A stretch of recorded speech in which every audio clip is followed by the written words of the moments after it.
saysay sa labing init nga tahuling takna sa tanang dapit sa tong kapupunan. Balita karon.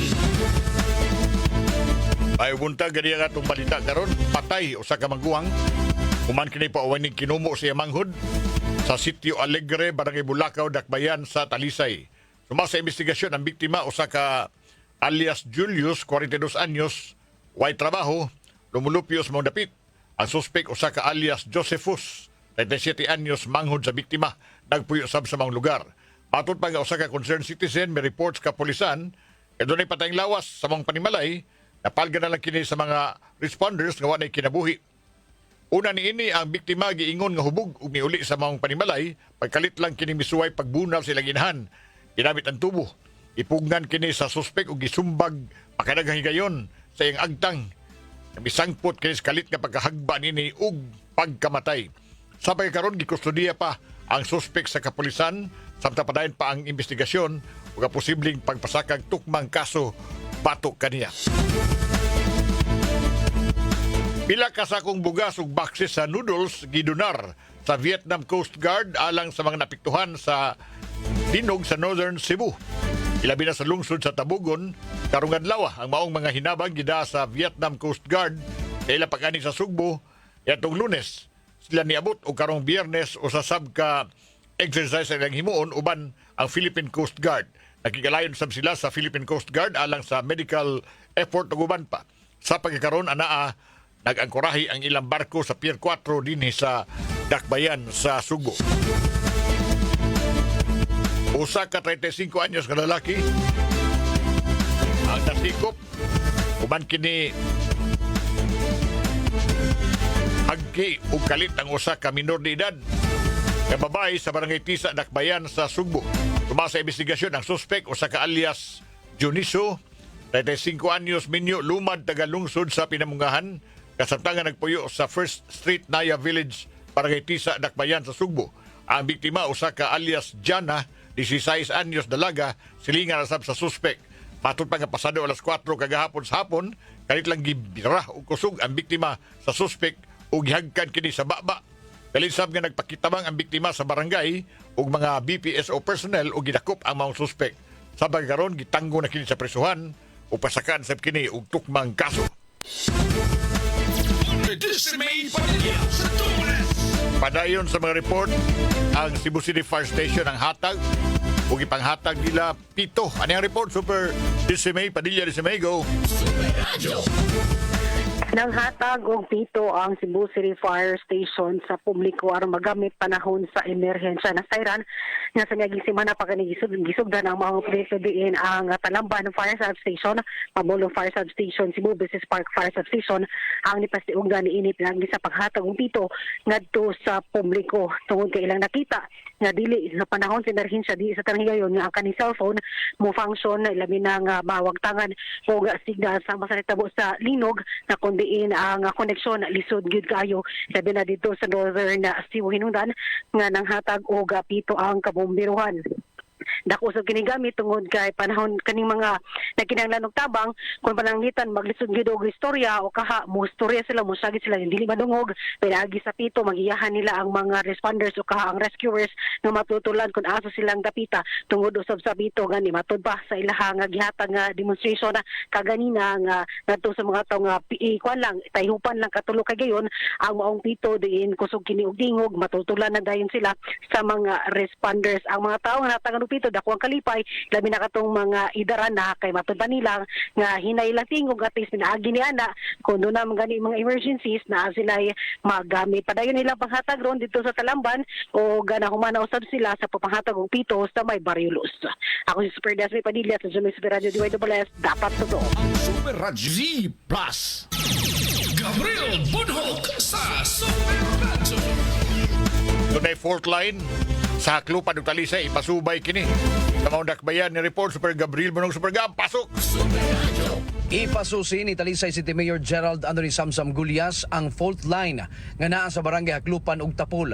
Kini aron makita kung aduna ba kini epekto sa niaging semana nga kusog nga linog nga ni sentro sa norte sa Sugbo. Si Gulyas ni mando sa City Disaster Risk Reduction and Management Office aron kini masusi og mapahinumduman ang mga mulupyo nga duol sa fault line kung unsa ang angay nila nga pagabuhaton. Kay hinumduman ang PhilBox ang nibisita sa Talisay og niila sa fault line sa duha ka barangay. Gani gibutangan ni nila kini og pahibalo niadtong tuig 2022 aron masayod ang residente sa lugar. Si Alvin Santillana, ang pangu sa CDR Arimao niingon niadto nga dili kaayo kini aktibo ang fault line ang nakita. Apan dili gyapon kini kumpiyansaan busa padayon ang ilang pagidukar sa katawhan ug muhimo og mga earthquake drill.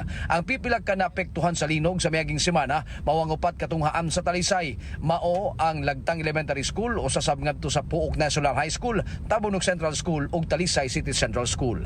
Kini si Super Gabriel Manhok sa GMA Super Radio DYWS dapat mo. Balita alanmahan sa Super. Gamana sa siyudad sa Sugbo na plano nga ipa-upgrade ang eye center o eye clinic sa siyudad sa Sugbo. Ano yung report? Super Alan Mahay. Super Alan, pasok! Plano sa Cebu City Government nga upgrade ang eye center kung eye clinic din sa Nagbesog kung himong sa ka full-fledged eye center nga tabang gikan mismo sa Cebu Ophthalmology Group din mismo sa syudad. Gipasabot ni Mayor Sir Sibal nga abang resgutan grupo aron ma-upgrade ang nasgutan nga eye center. Iyang giklaro nga ang nasgutan nga pag-upgrade sa nasgutan nga healthcare facility makatagay tabang nga sa mga problemado sa mga bata ilabi na kung kinahanglan kini operasyon sama mismo sa katarak. Ang naisgutan ng kalugan kitambugan kini sa Chief of Hospital nga si Dr. Anton Oliver Reposar, ingaman ag administrator nini nga si Mr. Kenneth Shazar ug Assistant Chief of Hospital sa naisgutan nga Tambalanan. Ako sa Mahit sa GMA Super Radio DYWS dapat ito. Ang Super Guam Logronyo sa Super Radio. Usa ka senior citizen nga Koreano patay sa usa ka disgrasya sa Liluan kagabi. Ano yung report? Super Guam Logroño, Super Guam, pasok!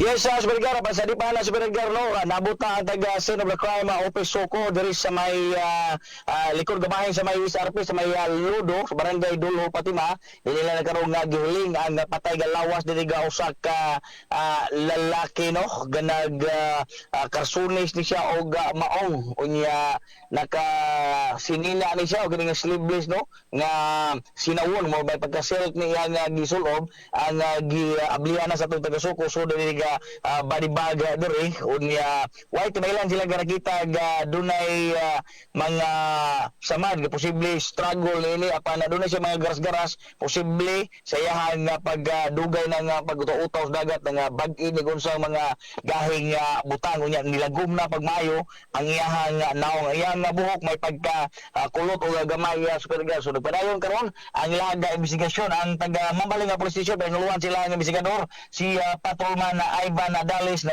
nanawagan karon natong uban pang mga residente rin sa Dakbayan sa Sugbo kadunay na missing nga mga kabanay nga ilahan nga susiyon sa sa mga punerarya diri sa Dakbayan nga sa Sugbo kining mao nga patay lawas si Super Wapayoy ni Patim Audrey nga mga kabanay nagtuhod si Dales nga naanod ni unya karon pagtaob karon ga buntag nakita na lang diri sa may likod nga bahin sa may Lodo. Samtala way sorte kini usa ka 62 anyos nga Korean National Super Edgar, no, padung siya diri sa Dakbayan sa Sugbo gikasugat niya kining usa ka Isuzu Elf mini dump truck nga gimaniho ni usa ka 41 anyos sa taga barangay Gimbal lungsod sa Compostela. Ang kini nga Elf na mini dump truck aduna ni karga nga mga galvanized material kini nga metal kanang atop tag-as nga atop Super Edgar nga hinimo na daan o gini nga sama ani nga kolorok nga tag-as kayo nga mga atop unya kini nga mao nga biktima nga Korea National sa 62 anyos nga nagpuyo da sa may Gorordo Avenue Lahog ag sakay ni siya si aga motorsiklo ADB 160 pag-abot diha sa may barangay poblasyon lungsod sa Liluan mga alas 7:21 kagabi ang kining mini dump truck nga nagkarga og mga sinor atop ni lifter ni siya sud sa usa nila ka area diya sila lugar ang ilang nga parkinganan aron ta magkuhan sa ilang kargo nga karga. Apan gini nga biktima ni lihay siya, nakakita siya nga milipton. Apan wa siya makabantay nga kini day nga mga mini dump truck dunay ni Sawil o ni Siwil ni sobra kining tag-as kayo ang atop nga nabot pa sa karsada. Didto siya naigo nining mga sino ratop hinungdan pagkalimbuad sa motorsiklo nga mao'y hinungdan usab sa iyahang kamatayon. Dead on arrival siya dito sa Danau City District Hospital. Samtang ang driver sa elf mini truck o dump truck ang kasamtangan karong gitanggong diya sa Liluan na police station. Samtang giandam pa ang tukmang kaso nga pasaka batok diini. Kaya si Guama Lugolo sa GMA di Werbo Super Radio dapat totoo. Balita karon. Hangtod daw sa sunod higayon ning tulumanon. Balita karon. Og dugay kay matapos ang usa ka adlaw. Sunda kining tulumanon. Pugong sa pulso. Dinhi sa DYWS Super Radio.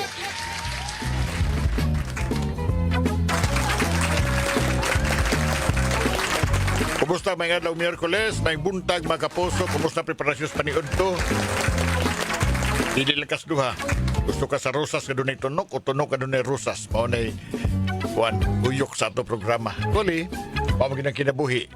Timbang-timbang man, balansi maging ang kinabuhi. Nabati na ito ang mga dagkong balita karon sa atong balita karon. Unya naghipos tagdag hagdaw tagdugang mga kasayuran og update nitong mga pang-report nilang Super Guam di palandugay. Epiki mitag oras karon sa tong ilisgutan ato di kitagana og mga tong tema. May buntag ni mo dia Baby Yui, gusto ka? Yes, good morning Daddy Ed. Sa atong engineer din ni Engineer Donsky Chief Villacarlos Jr. ug ni Baby Jones Galagar. Kapin na semana human sa Dakuglinog gamitay og dinhi sa Lalawigan Sugbo. So di ana ta sa face sa gawa sa paghatag sa mga relief goods, pag-ayom-ayom o pagbangon sa Sugbo. Now ni ana ta sa higayon nga ang atong katawhan ora ba kanabitong bakser bitaw bibig kita kag maigo usa ka suntok makugang masyak. Nya mayaka nya mamumo nya mo kito bangon o kana mo hinahinay bangon. Mao na ni panahon na. O nakita nato nga nag-abot-abot pa ang mga padas mga hinabang sa atong mga katawan kanina sa report gani ni Super Decimate kadto man tong Coast Guard sa Vietnam to nang hatag sa Ilaguan. Kana pipila ka sako sa bugas sa Ed ug mga boxes pod kanang mga kuan ba instant noodles sa panadihaan na. Ya daghan patingali kay mga lugar dunay gi kutlo ako ding listahan sa mga lugar in makapadamo sa inyong mga kuan ha. Mga hinabang mga nakalilang organisasyon in and out of Cebu kung nagpagulo og donation drive ug sa katong mga ni voluntaryo paghatag immediate relief sa napiktuhan nga mga lugar. Atong linog nga nahitabo last Tuesday. So, kapina simanang nahitabo. Ang kuan, sumayon sa nakutlo na ako din ng listahan sa mga pwedeng inyong kaparadaan sa inyong tabang mauning angat buhay. Sila ay meal station di ay. Diya sa mga lungsod mismo nga napiktuhan sa linog. Unya gisuportahan ni sa Angat Bayanihan Volunteer Network o Rise Against Hunger Philippines. Ya doon na sa nagtigom sila mga donasyon sab. Alam niya itong gustong musuporta nila. Doon na sa tabang ikan sa Coast Guard District Southeastern Mindanao. Nagnawat sila mga in-kind ng mga donasyon. Kaya importante magunang kargamento. Labi nag-itabok sa dagat. Mga food pack, mga bottled water, mga hygiene kits. Another basic necessities. Unsa man ang mga hygiene kits pananglit, Baby Yui? Unsa man ang mga... Kanang mga kuan Ed, mga sabon, mga toothpaste sa panada, toothbrush na mga basic na to nga kinahanglan sa lawas ba? Oh, una ko itong nilabay ko ninumdum ko ni atong 2013 nga linog diya toy. Hasta tong Yolanda gani no, linog katong naguba pag-ayo ang nanglaylang lugar sa Kabisayan. Diya toy mga nagpasiugdag kuan gani kanang free kaligo. Free kaligo, oy. Kada magdagyo sa station. Para magkakaligo ang mga tao kay wa mo to panahon ng way tubig. So mao na mga donasyon. Puro katong sa usa sa tunga lugar nga nagdaas mobile shower kana sa bus gani. Kana. Sa mga lugar ni nga way kuryente pa nya way tubig, na importante gawa sa tubig mainom ang pagkuan sa nato sa atong hygiene. Mao nga importante na sa bagkaron. Pero niya naman ta sa mga ikapila na rong adlaw, ikawawang adlaw na ron human sa linog, murag na minus-minus naman ang ato nabati nga report nga dunay kakulian sa paghatod sa tabang kay murag wa na may traffic padong dito. Unya Although sige pa sila ang Kapitolyo nagpadayon pa sumasa report ni Super Lloyd. Abot pa ko nung hinabang dito.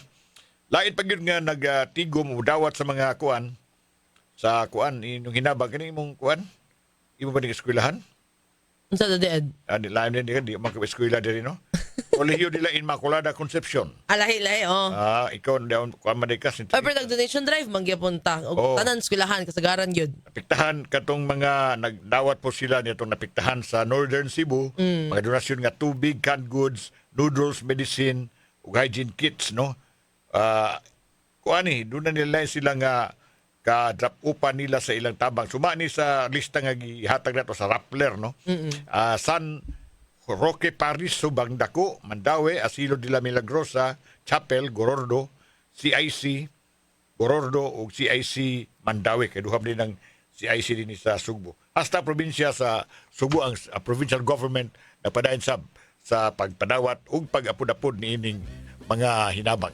Oras na to, 11:21. Zinc is the generic name of Enervon Z+. If symptoms persist, consult your doctor. Pugong sa pulso. Dinhi sa DYWS Super Radio. Di na ito kapungan na panahon. O di na ito kapungan sa mga dakong balita. Ang mga dakong balita ron lawa actually, mauning pagpili sa bagong ombudsman, mo number 1 nga top story unta. Mukuunta kay patabunan mo ni sa ubang mga dakong balita ko baby Yui. Ang kuan pagkapili nga ombudsman ni Rimulya niya kining kuan katong sugyot ni Cayetano nga mag-snap election na kuno ta. Kana. Karon istoryahan ni pero ugma na to na istoryahan. Teaser sa teaser, Unya ang kuan linog of course nasudno nang balita kay daghan kay taon nga apektado in labi na dinhi sa Sugbo. Now ako ning gisgutan because nahadlo ko na kini mga dagkong balita mutabon sa ug budat ug sa unsay gipaabot sa kadaghanan nato mga Pilipino. Naunta di malimtan tong problema nato sa corruption. Nga daghan nagpaabot unsay ito'y mahitabo doon na bagi resulta ng ICI nila kanang ilang investigasyon gihimo. Kay mura ba daghan na question kay wa lagi ni wa may transparency. So daghan ning ingon ani mga dagkong balita, babatin yung mga update ini din sa atong istasyon. Sa puson ng mga oras, patag 30 minutos, mga updates nato, mga breaking stories. So napito na baby Yui. So ugma ta magchika og maayo ang the dead. Sige, tanong, diskutanong ma. Abangan na ninyo ugma mga kapuso BBOE sa labis sa baby Ugma na sa makapuso ba nito, baby Don Villa Carlos, so baby Kevin Jones. O Galan Hakas transmitter. Ay pagpaniyunton sa tandiya. Tanbay mo sa unang drama days 12:30 ang Alang Kanimo Kapuso. Salamat, maayong udto kanatong tanan.